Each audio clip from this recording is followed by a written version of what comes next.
जय झूलेलाल, जय झूलेलाल, जय झूलेलाल। असांजे चैनल में तव्हां सभिनीनि जो स्वागत आहे। त अॼु जी ख़बर आहे रायपुर छत्तीसगढ़ मां।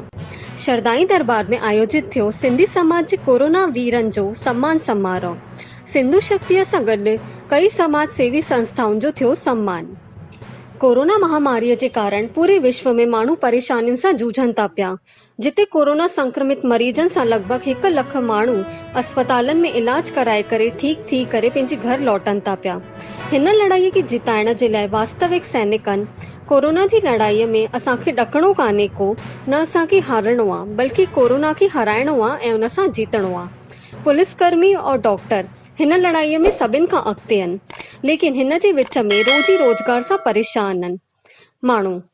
खाइण जी सुविधा कान्हे उन माण्हुनि जे लाइ उन कई संस्थाउनि लाइ जेका लगातार मदद पहुचाए थी पई, उन में कई संस्थाउनि आहिनि जंहिंमें सिंधी समाज सेवियुनि शरदाई दरबार जा संत युधिष्ठिरलाल जी जे हथ जे द्वारा सम्मानित कयो वियो, जंहिंमें सिंधु शक्ति, बढ़ते कदम, छत्तीसगढ़ सिंधी पंचायत एवं एकल सेवी माण्हुनि जो सम्मान कयो वियो। इन ई विच संस्था सिंधु शक्तिअ खे समाज जी शक्ति चई करे संबोधित कयो वियो।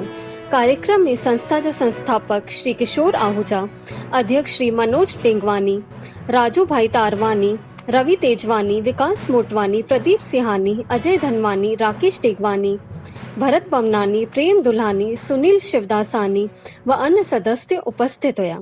कार्यक्रम में रायपुर उत्तर जा पूर्व विधायक श्रीचंद सुंदरानी भी शामिल हुआ। उन्हनि चयो कि आपस में असां एकजुट थींदासीं तॾहिं हिन कोरोना के भारत मां भॼाए सघंदासीं। हिन कार्यक्रम शरदाई सेवा मंडल एवं अनिल जोत सिंघानी रायपुर द्वारा आयोजित कयो वियो हुयो।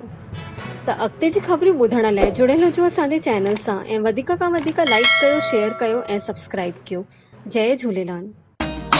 में जोत जगाइण वारा सिंधी